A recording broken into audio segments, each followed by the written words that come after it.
Imagine yourself as a citizen of New Eridu. You wake up in your overpriced apartment.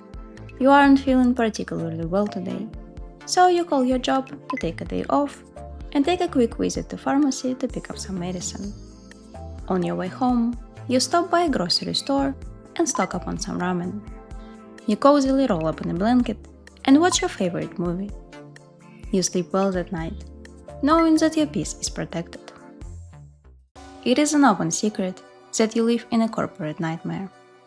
All these companies are united under one consortium, TOPS, shortened from the Outstanding Paragons Alliance, and their goal is profit above all, and all of it to themselves. Companies are willing to go to great lengths to join it. In the first chapter of the game, Vision Corp picked up an ambitious project to demolish and rebuild damaged metro lines. And in order to impress TOPS and enter the alliance, they were willing to name an absurdly low price, by paying some of it in human lives. Why companies are so desperate to join the alliance? How TOPS is structured? Is there an opposing force to them?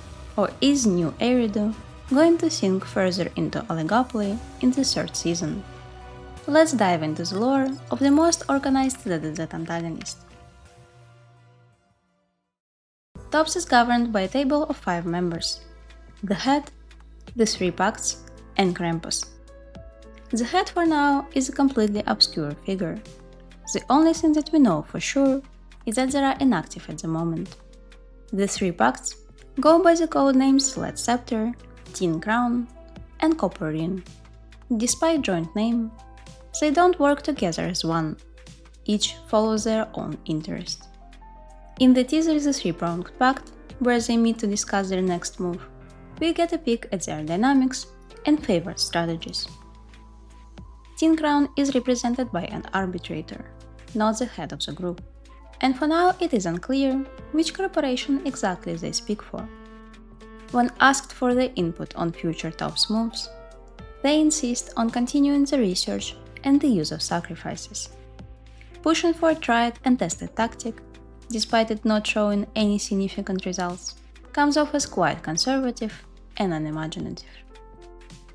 The Copper Ring ridicules this approach, pointing out that the sacrifice route had already backfired, with them losing influence over a freshly coronated White Hunter. The Copper Ring seat is held by someone we've already met, Edmund, the CEO of Roscaelifer, a corporation covering mining, military hardware, and entertainment. Their plan on establishing the rule over New Eridu involves subjugating powerful individuals, namely White Hunters. They have already made a move by aiming to catch Ramiel, or at least take control of her White Hunter weapon.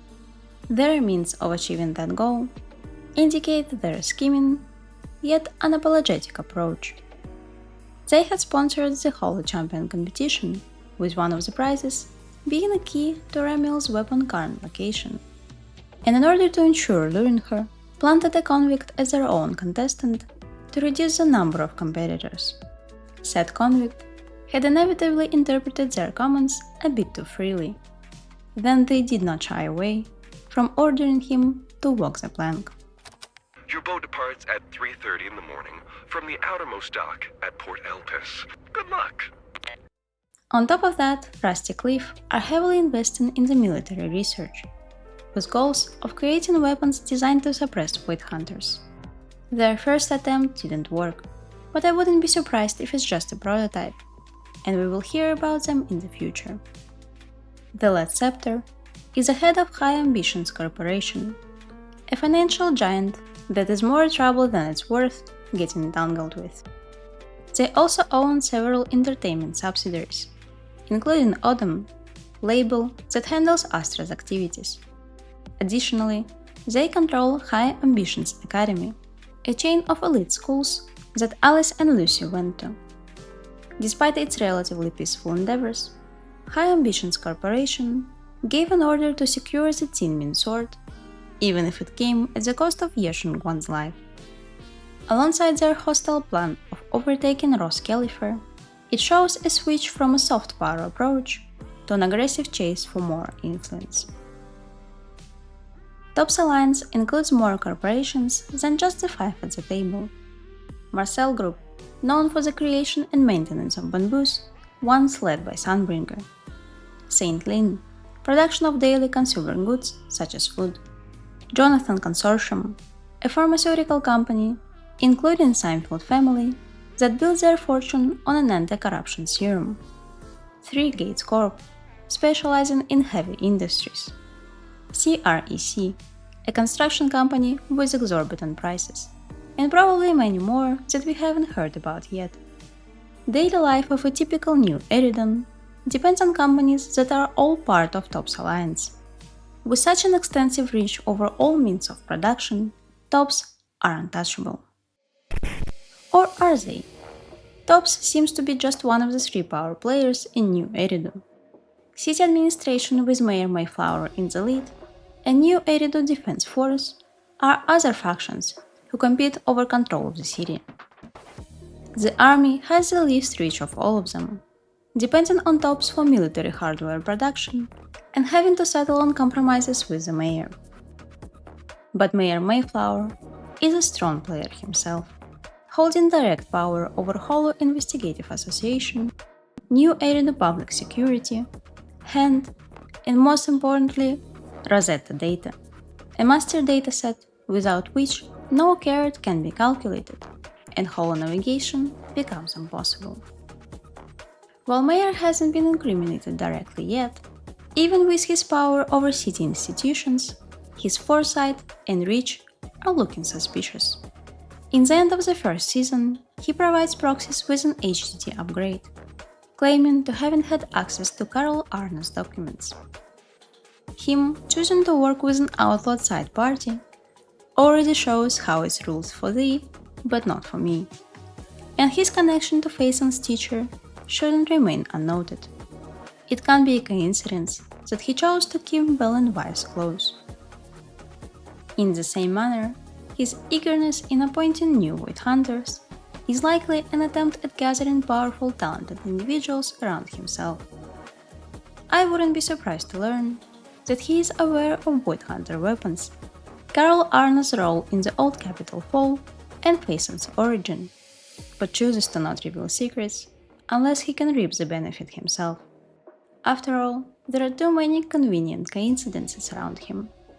The Exaltis had managed to attack Mayor's airship when it was taking proxies to Wi-Fi Peninsula, following secret, highly guarded route. And the voice in Horus Bellabox's last recording, talking about sacrifices, sounds suspiciously like Mayor. She can be a bit unpredictable, but her skills are beyond doubt. Consider it your last request. While the Mayor Mayflower seems to have a shining image of a protector of a city and is cautiously gathering the allies around himself, he is still not at the level where he can influence TOP's decisions and call for justice when they step out of line. The government doesn't want to get involved in the sensitive matters happening between TOPS and the military and Wi-Fi Peninsula. So, another regulatory organization that is supposed to antagonize the consortium is Krampus Compliance Authority, 5th faction at the TOP's table. But don't get mistaken, their loyalty also doesn't lie with the common folk. Some companies within the alliance react to highly competitive market conditions by resorting to dirty play and sabotage to try to gain an upper hand against the rivals. To ensure that the interests of alliance prevail and consistent rules are applied for everyone, Krampus was founded. Krampus Compliance Authority is forever loyal to TOPS, not to any single faction or individual. So, while sometimes Krampus does bring justice to those who committed crimes against citizens of New Eridu, other times they punish CEOs and entire corporations for turning into a liability to TOP's reputation. When it comes to protecting their public image, TOPS forgives no mistakes. Ravenlock family was excluded from the alliance for turning their workers into the sacrifices and having close ties with the Exaltists, or more like their inability to hide these actions better. Damien, who was praised for dealing with Wi-Fi Peninsula corruption incident in the cleanest way possible, was removed as soon as he wasn't needed anymore, and had to resort to Krampus's help to be saved from, dare I say, having to work a normal 9 to 5 in any of the TOPS affiliates. But even when it comes to punishing wrongdoings, Krampus' reach is limited. High Ambitions Corp had boldly sent troops with the goal of capturing the Tsingmin sword at any cost, and even tasked Zhao with the same goal, causing her to reevaluate her agreeableness. Even the judge of Krampus found this task unreasonable, yet Led Scepter was not punished for clearly going out of line. Personally, I think of Krampus as less of a court formed to bring arrogant CEOs to justice, and more of a cleaning crew for corrupt overlords' party. So it is no surprise that despite internal quality control system, TOPS doesn't hold a positive reputation among citizens of New Eridu. The Alliance was never presented as good guys, but there is a difference between engaging in corporate power struggles and getting involved in some really heinous business. Some of their crimes are somewhat expected for large corporations.